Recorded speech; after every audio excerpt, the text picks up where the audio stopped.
बिस्मिल्लाहिर्रहमानिर्रहीम। अस्सलामुअलैकुम dear students, I am Mohammad Shahriyar. Students, welcome to ISF academy. हम जो है आज अपना 10th क्लास का मैथमेटिक्स जो है उसे स्टार्ट करने जा रहे हैं। ठीक है, तो बेसिकली 10th क्लास का मैथमेटिक्स जो है, इसके जो चैप्टर नंबर 1 है ना, इसका नाम है क्वाड्रेटिक इक्वेशंस। तो इस चैप्टर में हम करेंगे क्या, हम देखेंगे कि हमारे पास जो है क्वाड्रेटिक इक्वेशंस होती क्या हैं। ठीक है, और क्वाड्रेटिक इक्वेशंस जो हैं इनको सॉल्व करने के कितने मेथड हैं, और वो जो मेथड्स हैं उनको डिस्कस करने के बाद हम देखेंगे कि अगर मुख्तलिफ़ किस्म की क्वाड्रेटिक इक्वेशंस आपके पास आ जाती हैं तो उनको किस तरह से आपने टैकल करना है, सॉल्व करना है। ठीक है, तो आइए स्टार्ट करते हैं जी। आज हम 10th क्लास का चैप्टर नंबर 1 जिसका नाम है क्वाड्रेटिक इक्वेशंस। तो स्टूडेंट्स, क्वाड्रेटिक इक्वेशन होती क्या है। क्वाड्रेटिक इक्वेशन जो है हमारे पास वो एक ऐसी इक्वेशन होती है, ये देखिएगा, मैं डेफिनेशन पहले आपको रीड कर देता हूँ, देन मैं आपको एक्सप्लेन करता हूँ। An equation which contains the square of the unknown variable. अब ये अननोन क्या है, ठीक है, आपने मुख्तलिफ किस्म की इक्वेशंस देखी होंगी। ठीक है, तो उस इक्वेशन में जो है बेसिकली अननोन का मतलब वो जो एक्स आ रहा होता है, इक्वेशन में जो एक्स आ रहा होता है उसकी वो कह रहा है क्या, an equation which contains the square of the unknown, यानी कि एक्स का स्क्वायर उसमें हमारे पास मौजूद होना चाहिए। ठीक है, अगर एक्स का स्क्वायर आपके पास मौजूद है किसी इक्वेशन में तो ऐसी इक्वेशन को बोलेंगे क्वाड्रेटिक इक्वेशन। कब, अगर उस मतलब x का स्क्वायर है ना, तो स्क्वायर से बड़ी पावर उसमें मौजूद ना, मतलब 2 है ना, x की पावर 2 जो है अगर वो उस इक्वेशन में मौजूद है, देन x की पावर 3 उसमें मौजूद ना हो, यानी कि सबसे बड़ी जो x की पावर है ना वो अगर आपके पास इक्वेशन में 2 है, देन आप कहेंगे कि वो आपके पास क्वाड्रेटिक इक्वेशन है। इतनी चीज़ सिर्फ आपने देखनी है। आपसे कोई बंदा पूछे कि जनाब ये एक इक्वेशन है, बताएं ये क्वाड्रेटिक है या नहीं, आपने जस्ट देखना है उसमें x की सबसे बड़ी पावर 2 है, अगर तो 2 है तो आप कह देंगे क्वाड्रेटिक इक्वेशन है। ठीक है, बाकी चीज़ें बाद की डिस्कस करनी है कि वो उसकी किस तरह की टाइप्स हैं। ठीक है,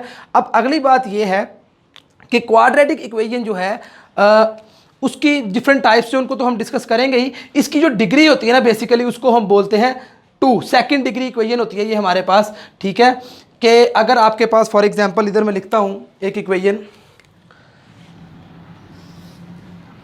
x square plus 2x plus 3 is equal to 0। अब मुझे बताइएगा ज़रा, इसमें जो इस इक्वेशन में x की सबसे बड़ी पावर कितनी है। तो ऑब्वियसली x की पावर यहाँ पे 1 है। ठीक है, और यहाँ पे जहाँ पे कुछ ना लिखा हो वहाँ पे x की पावर 0 है, क्योंकि किसी चीज़ की पावर 0 1 होती है। ठीक है, तो ये हमारे पास x की पावर 0 है, यहाँ पे x की पावर 1 है, यहाँ पे x की पावर कितनी 2 से बड़ी कोई पावर मौजूद है।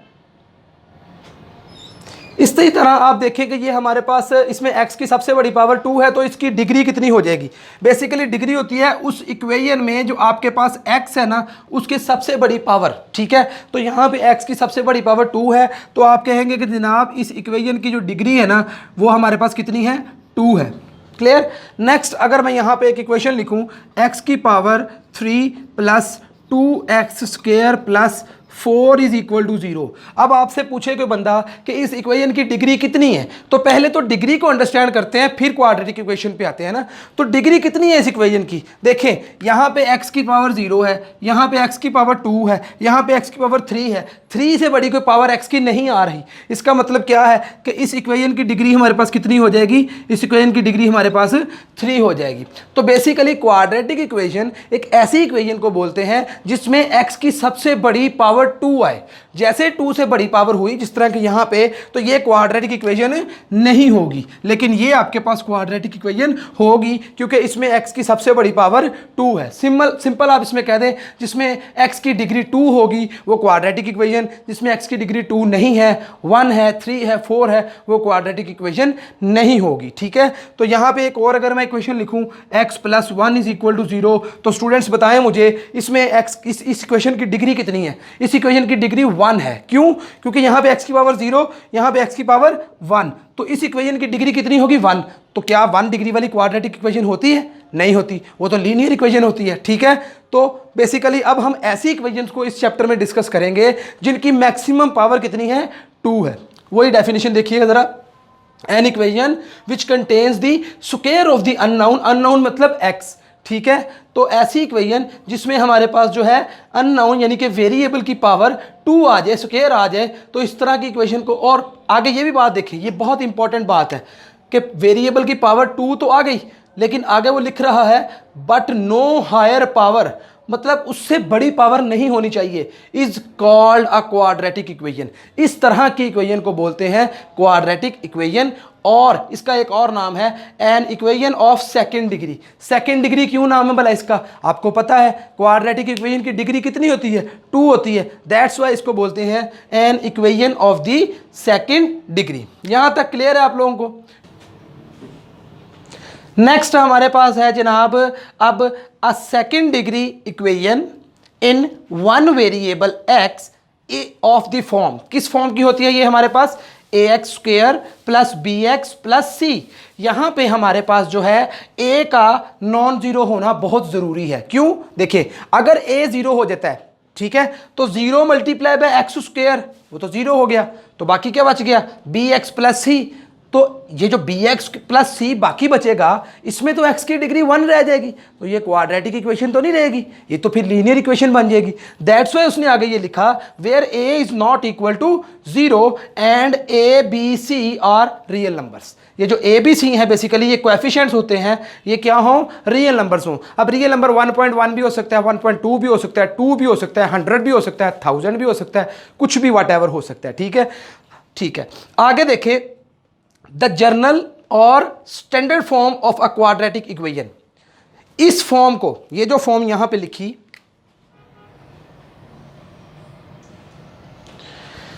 ये फॉर्म आपके पास जो है, इसके आगे आप 0 लगा ले, is equal to 0। This is the general form और standard form of quadratic equation. ठीक है, इसको जनरल और स्टैंडर्ड क्यों बोला गया? क्योंकि देखें यहां पे आप ए की कोई भी वैल्यू रख सकते हैं, कोई भी रियल नंबर आ सकता है, बी भी कोई रियल नंबर आ सकता है, सी भी कोई रियल नंबर आ सकता है। ठीक है, तो इसको इन जनरल हमने कह दिया कि इस तरह की जनाब क्वाड्रेटिक, इस तरह की जो इक्वेशन है वो क्वाड्रेटिक इक्वेशन होगी। और इसमें देख लें एक्स की सबसे बड़ी पावर 2 है, और साथ वो ये भी लिख रहा है कि जो आपके पास एक्स का कोएफिशिएंट है वो नॉन जीरो है। नेक्स्ट अब देखें, यहाँ पे हमारे पास कुछ बातें हैं कि हमारे पास अगर ये x के साथ जो कोएफिशिएंट है, ये a जो है ये 0 हो जाए तो इक्वेशन कैसी बन जाएगी, उसको क्या बोलेंगे?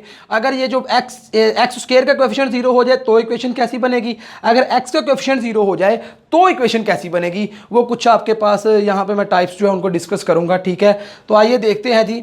यहाँ पे here a is the coefficient of x square and b is the coefficient of x and constant term is C. इसमें सी को हम कांस्टेंट टर्म बोलेंगे। ठीक है, अब यहाँ पे मैंने 2 एग्जांपल्स लिखी क्वाड्रेटिक इक्वेशन की।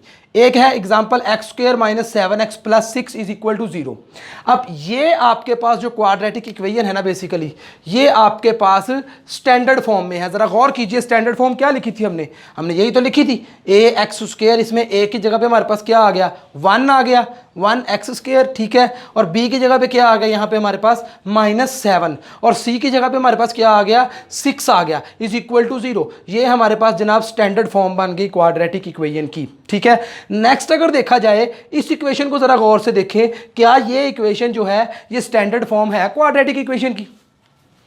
तो नहीं है। क्यों? क्योंकि देखिए स्टैंडर्ड फॉर्म में हमारे पास सारी वैल्यूज जो है उधर थी। ठीक है, लेफ्ट साइड पे। अब यहां पे हमारे पास कांस्टेंट टर्म इधर पड़ी हुई है, that's why this is not a standard form of quadratic equation, but still this is quadratic equation. Why? Because in this equation maximum power of x is 2. That's why this is quadratic equation, but this is not a standard form of quadratic equation. Clear? तो next देखिएगा students, अगर अब ये बात कर रहे हैं हम कि अगर जनाब आपका ये एक्स स्क्वायर का जो कोएफिशिएंट है a, अगर ये 0 हो जाता है, देखें if a is equal to 0 in this equation a x square plus b x plus c, then it reduces to a linear equation. Why it reduces to a linear equation?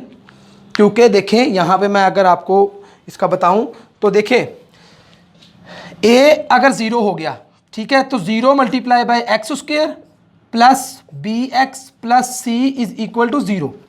अब गौर करें, 0 जब x square से multiply होगा तो ये x square को खत्म कर देगा, तो क्या बचेगा बाकी हमारे पास?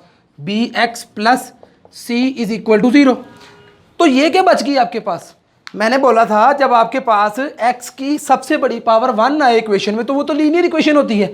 तो ये वही बात हम इधर करना चाह रहे हैं कि अगर x स्क्वायर का कोएफिशिएंट 0 हो गया तो आपके ये लीनियर इक्वेशन बन जाएगी, क्वाड्रेटिक नहीं रहेगी। देखिए यहाँ पे then it reduces to a linear equation। Next point में हम लिख रहे हैं कि जनाब अगर आपका ये जो है b जो है, अगर आपका b जो है इस इक्वेशन में 0 हो जाए, मतलब b क्या है आपके पास, ये एक्स स्क्वायर का कोएफिशिएंट, अगर ये 0 हो जाए तो ये x को ख़त्म कर देगा, तो बाकी क्या बचेगा, ax plus c is equal to 0। ठीक है, तो इस तरह की इक्वेशन में, जिस इक्वेशन में एक्स स्क्वायर मौजूद हो, कांस्टेंट टर्म मौजूद हो, लेकिन x मौजूद ना हो, इस तरह की इक्वेशन को बोलते हैं प्योर क्वाड्रेटिक इक्वेशन।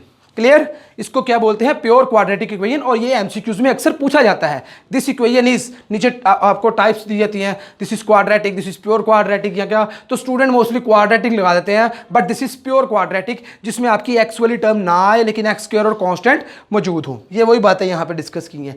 नेक्स्ट मैंने इसकी प्योर क्वाड्रेटिक इक्वेशन की जो है वो एग्जाम्पल्स ली हैं। उन एग्जाम्पल्स में अगर आप गौर करें तो x square minus 16 is equal to 0। अब ये क्वाड्रेटिक इक्वेशन तो है लेकिन इसमें एक्स वाली टर्म नहीं है, so this is a pure quadratic equation. Okay, next देखें, 4x square is equal to 7, x square वाली टर्म भी है, कांस्टेंट भी है, again this is a pure quadratic equation.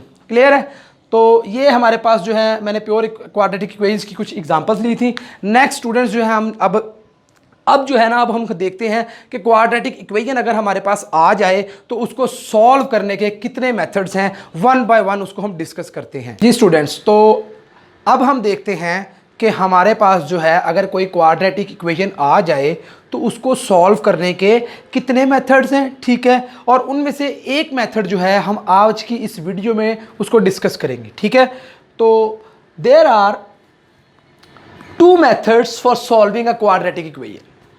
वैसे तो हम लोग कहते हैं कि 3 मेथड्स हैं किसी क्वाड्रेटिक इक्वेशन को सॉल्व करने के।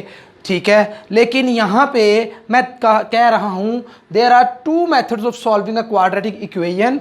व्हाई, ऐसा मैं क्यों कह रहा हूँ, उसकी वजह ये है कि जनाब हमारे पास ये 2 मेथड्स है ना, ये जो दूसरे नंबर वाला मेथड है ना, इसी से हमारे पास वो तीसरा मेथड आता है जिसे हम बोलते हैं क्वाड्रेटिक फार्मूला। अक्सर स्टूडेंट्स को वो मेथड बहुत पसंद है क्योंकि उसमें फार्मूला याद कर लेते हैं, वैल्यूज़ प्लग करते हैं, आंसर आ जाते हैं ना इजीली, कुछ ज़्यादा खपरा नहीं पड़ता, कोई टेंशन नहीं। ठीक है, लेकिन किसी भी क्वाड्रेटिक इक्वेशन को सॉल्व करने के 2 मेथड्स हैं और दूसरे वाले मेथड जो है कंप्लीटिंग स्क्वायर, इससे हमारे पास तीसरा मेथड आता है। दैट्स व्हाई हम कहते हैं कि we have 3 methods for solving any quadratic equation. ठीक है, तो आइए स्टूडेंट्स देखते हैं हम क्या जो हमारे पास फर्स्ट मेथड है किसी भी क्वाड्रेटिक इक्वेशन को सॉल्व करने का, जिसको हम फैक्टराइजेशन कहते हैं, वो क्या है। ठीक है, तो फैक्टराइजेशन हमारे पास क्या है, देखिएगा यहाँ पे मैंने थोड़ी सी उसकी डिटेल लिखी है कि कैसे ये मेथड वर्क करता है, इसमें हम कैसे काम करेंगे। ठीक है, तो हमारे पास जो है किसी भी क्वाड्रेटिक इक्वेशन को हम सॉल्व करेंगे। ठीक है, देन इधर फिर मैंने एग्जाम्पल की मदद से वो सारी बात जो इधर लिखी है उसको एक्सप्लेन किया है। तो देखिए students, in this method right the equation in standard form. तो सबसे पहली बात तो हमें ये पता चल गई कि हमने जो है क्वाड्रेटिक इक्वेशन को सबसे पहले स्टैंडर्ड फॉर्म में लिखना है। First step, we write this quadratic equation, जो हमें गिवन है, जिसको सॉल्व करने का बोला गया है, उसको हमने स्टैंडर्ड फॉर्म में लिखना है। नेक्स्ट बात क्या है, अब देखिए वो साथ बता रहे हैं हम कि स्टैंडर्ड फॉर्म ये होती है। ठीक है, और हमने ये भी पढ़ा भी है कि ax square plus bx plus c is equal to 0, यानी कि अगर सारी टर्म्स जो हैं क्वाड्रेटिक इक्वेशन की वो लेफ्ट साइड पे आ जाएं और राइट साइड पे 0 आए आपके पास, देन आप कहेंगे कि वो आपके पास जनाब क्या है, वो आपके पास स्टैंडर्ड फॉर्म में है क्वाड्रेटिक इक्वेशन। अच्छा, स्टैंडर्ड फॉर्म में लिख लिया, अब अगला काम क्या है, स्टैंडर्ड फॉर्म में लिखने के बाद हमने क्या करना है, हमने 2 नंबर्स तलाश करने हैं, 2 नंबर्स तलाश करने हैं जिसको हम r और s कह रहे हैं। बेसिकली इसकी मैं आपको टेक्निक बता देता हूं। 2 नंबर जो r और s आपने तलाश करने हैं ना, ऐसे तलाश करने हैं कि जब उन दोनों नंबर्स को आप ऐड करें, ठीक है, ऐड करने से आपके पास जो x का कोएफिशिएंट है ना वो आए। क्या बोला मैंने, जब आप उन दोनों नंबर्स को ऐड करें तो उसका x का कोएफिशिएंट आए यानी कि b आए, और जब उन दोनों नंबर्स को आप r और s को मल्टीप्लाई करें तो मल्टीप्लिकेशन का जो आंसर है बेसिकली वो a और c को मल्टीप्लाई करने से जो आंसर आ रहा है वो आए। अब यहाँ पे a आपके पास क्या है, एक्स स्क्वेयर का कोएफिशिएंट है, c आपके पास क्या है, कांस्टेंट टर्म है। तो कांस्टेंट टर्म को और एक्स स्क्वेयर के कोएफिशिएंट को अगर मल्टीप्लाई कराएं तो जो आंसर आए वही आंसर आपका बने जो दो नंबर्स आपने r और s तलाश किए हैं उनकी मल्टीप्लिकेशन का। क्लियर? यहाँ पे वही बात लिखी है कि आपने दो नंबर r और s जो है वो ढूंढने हैं। कैसे हों कि जब उनको ऐड करें तो ऐड करने से b आए, b यानी कि एक्स स्क्वेयर का कोएफिशिएंट, और जब उनको मल्टीप्लाई करें r और s को तो a और c को मल्टीप्लाई करने से जो आंसर आए वो आए। ठीक है, अब इसी चीज़ को यहाँ पे हम देखते हैं कि अगर क्या हमारे पास कोई क्वाड्रेटिक इक्वेशन आ गई है तो वो r और s हमने कैसे तलाश कर रहे हैं। तो आइए स्टूडेंट्स देखिए, एग्जाम्पल की है जी, सॉल्व द क्वाड्रेटिक इक्वेशन। ये आपको क्वाड्रेटिक इक्वेशन दे दी गई है, ठीक है, इसको बाय फैक्टराइजेशन आपने सॉल्व करना है। ठीक है, तो मैंने ये क्वाड्रेटिक इक्वेशन लिख ली 3x² - 6x = x + 20 जो हमें दी गई है। सबसे पहला काम क्या था, हमने इसको स्टैंडर्ड फॉर्म में लिखना है। तो स्टैंडर्ड फॉर्म में कैसे लिखेंगे, ये x + 20 आपका लेफ्ट साइड पे आ जाएगा। ठीक है, तो अगर इधर x प्लस हो रहा है तो उधर x क्या आ जाएगा, माइनस हो जाएगा। अगर इधर 20 प्लस हो रहा है तो इधर 20 क्या हो जाएगा, माइनस हो जाएगा। तो देखिएगा जरा, 3x² - 6x, x इधर आ गए -x और 20 इधर आ गए -20 = 0 हो गया। ठीक है, इसको थोड़ा सा सिंप्लीफाई किया हमने, 3x² तो एज इट इज आ गया। अब देखें, माइनस के 6x और माइनस के x वाली दो टर्म्स हैं, तो जब इनको करेंगे सिंप्लीफाई तो माइनस माइनस होगा तो प्लस। ठीक है, तो यहाँ पे क्या है, -6 और यहाँ पे क्या है, -1। ठीक है, तो माइनस माइनस होगा तो प्लस, इसका मतलब क्योंकि माइनस माइनस प्लस होता है। साइन कौन सा लगेगा, जो बड़ी वैल्यू है, बड़ी वैल्यू पे किस, यहाँ पे साइन कौन सा है, माइनस का। तो माइनस के 6 + 1 7 हो जाएगा ना, तो -7x आ गया हमारे पास, और ये आ गया -20 = 0। ये हमने जनाब क्या किया, हमने उस क्वाड्रेटिक इक्वेशन जो दी गई थी उसको स्टैंडर्ड फॉर्म में कन्वर्ट कर दिया। क्लियर? उसको इक्वेशन नंबर 1 बोल दिया। नेक्स्ट काम क्या करना है, आप देखें यहाँ पे a आपके पास जो x² का कोएफिशिएंट है वो a है, जो x का कोएफिशिएंट है वो b है, और जो कांस्टेंट टर्म है वो c है। ठीक है, अब आपने क्या काम करना है, आपने देखना है कि आपने कोई से दो नंबर ढूंढने हैं r और s, जो मैं आपको कह रहा था। ठीक है, वो दो नंबर्स आपने ऐसे ढूंढने हैं कि जब उनको ऐड करें तो -7 आंसर आए, और जब उनको मल्टीप्लाई करें तो a और c को मल्टीप्लाई कराने से, ये देखिए a और c को मल्टीप्लाई कराने से आंसर आता है -60। -20 × 3 -60, यानी कि उन दोनों नंबर्स को जब मल्टीप्लाई कराएं तो आंसर आए -60, और जब उन दोनों नंबर्स को ऐड करें तो आंसर क्या आए, जो यहाँ पे x का कोएफिशिएंट है -7 वो। इतनी बात क्लियर है? अब देखिए वो दो नंबर क्या हो सकते हैं। ठीक है, तो उसका आसान तरीका ये होता है कि आप यहाँ पे 1 बाय 1 चेक करना शुरू कर दे उसको। ठीक है, कैसे, देखिए आपको पता है कि a और c को मल्टीप्लाई कराने से आंसर कितना आ रहा है, -60। अब आपने देखना है कि -60 आंसर आ रहा है, इसको अगर हम 1 पे डिवाइड करें तो 1 और 60 के दो फैक्टर आएंगे ना, तो 1 और 60 को, मतलब 1 को 60 में प्लस कर दें या 1 को 60 से माइनस कर दें तो ये -7 नहीं आएगा, इसका मतलब ये तो वर्क नहीं करेगा। अब आ जाएं, इसी 60 को अगर 2 पे डिवाइड करें तो ये आ जाएगा 60 / 2, आंसर क्या आएगा, 30। मतलब यहाँ पे आपके पास दो फैक्टर्स आ रहे हैं, एक 30 और एक 2, मतलब 30 × 2 60 आंसर तो देगा, लेकिन जब 30 में 2 को ऐड करेंगे या 30 में से 2 को सब्ट्रैक्ट करेंगे तो 30 में 2 को ऐड करने से आंसर आएगा 32, जो कि -7 नहीं है, हमें तो -7 चाहिए था। इसी तरह 30 में से अगर 2 को सब्ट्रैक्ट करें तो आंसर आएगा 28, वो भी -7 नहीं है। So this also not work. Next ढूंढते हैं, 60 को अगर 3 पे डिवाइड करें तो आएगा आंसर 20। 60 को अगर 3 पे डिवाइड करें तो आंसर आएगा 20। अब अगर आंसर 20 आ गया तो मुझे बताएं, क्या 20 में 3 को ऐड करने से 7 आ रहा है या -7 आ रहा है, नहीं आ रहा।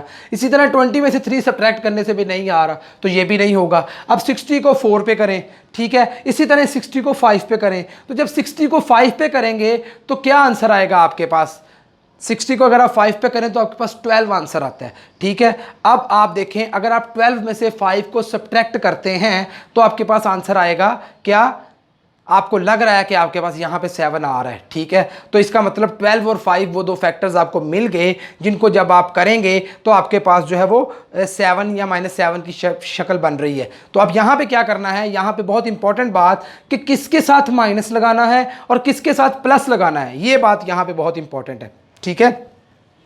तो यहाँ पे देखिएगा, यहाँ पे मैं थोड़ा सा आपको बता दूँ कि हमारे पास सबसे पहला काम हमने क्या किया कि जनाब ये जो -60 बना, इस -60 को हमने देखना है कि हमारे पास वो दो फैक्टर इसकी मदद से हम ढूंढ सकते हैं।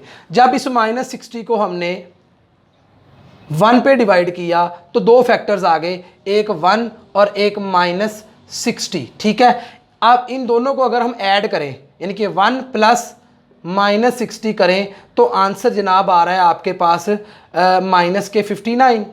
और अगर आप 1 इसमें से सब्ट्रैक्ट करें 1 माइनस -60 करें तो आपका आंसर आ जाएगा 61, क्योंकि माइनस माइनस प्लस हो जाएगा तो 61 आ जाएगा। सो दिस इंप्लाइज दैट कि ये दोनों फैक्टर्स वर्क नहीं कर रहे, ये R और S नहीं है। इसी तरह ही आपने क्या करना है, -60 को 2 पे करना है, उसके साथ भी नहीं आएगा, 3 के साथ भी नहीं आएगा, 4 के साथ भी नहीं आएगा। लेकिन जब आप -60 को 5 पे करेंगे तो 5 1s are 5 and 5 12s are 60।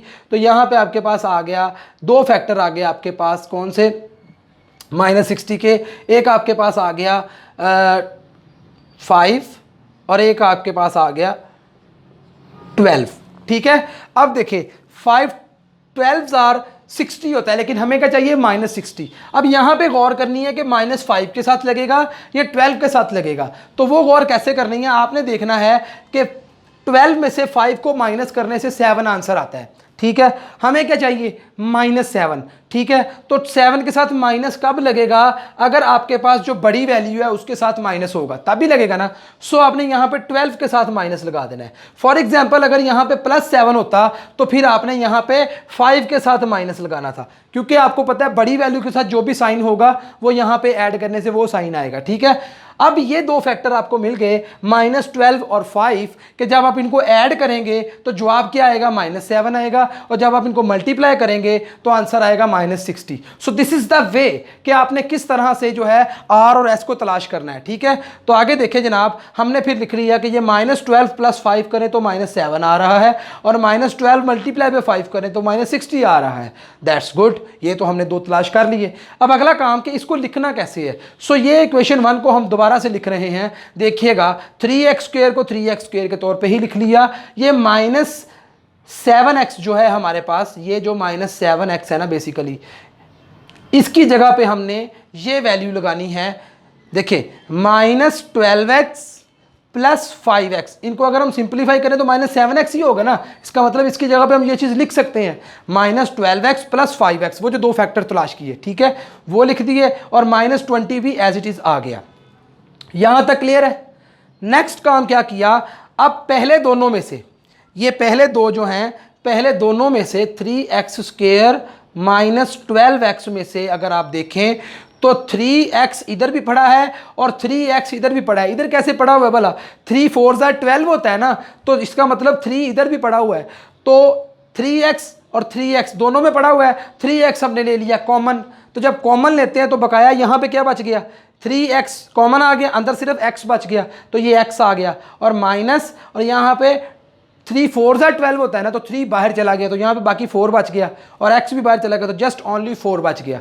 और यहाँ पे 5 और 5 4 20 होता है, दोनों में 5 पड़ा हुआ है, ठीक है। अब यहाँ पे x तो पड़ा है लेकिन यहाँ पे x नहीं है, दैट्स वाई ओनली 5 कॉमन आएगा, और यहाँ पे x बच जाएगा माइनस, ये 5 4 20 होता है, 5 तो बाहर चला गया, अंदर 4 रह गया, = 0, ठीक है। अब गौर करें ज़रा, ये x - 4 ये x - 4 दोनों में पड़ा हुआ है, तो x - 4 कॉमन आ जाएगा। अगर x - 4 कॉमन आएगा तो जो इसके साथ था वो 3x था, तो जस्ट यहाँ पे 3x बच गया, प्लस इसके साथ क्या था 5, तो यहाँ पे क्या बच गया, 5 बच गया। तो ये हमारे पास दो लीनियर फैक्टर्स बन गए, x - 4 मल्टीप्लाई बाय 3x + 5 = 0। यहां तक हम लोग पहुंच गए, क्लियर है।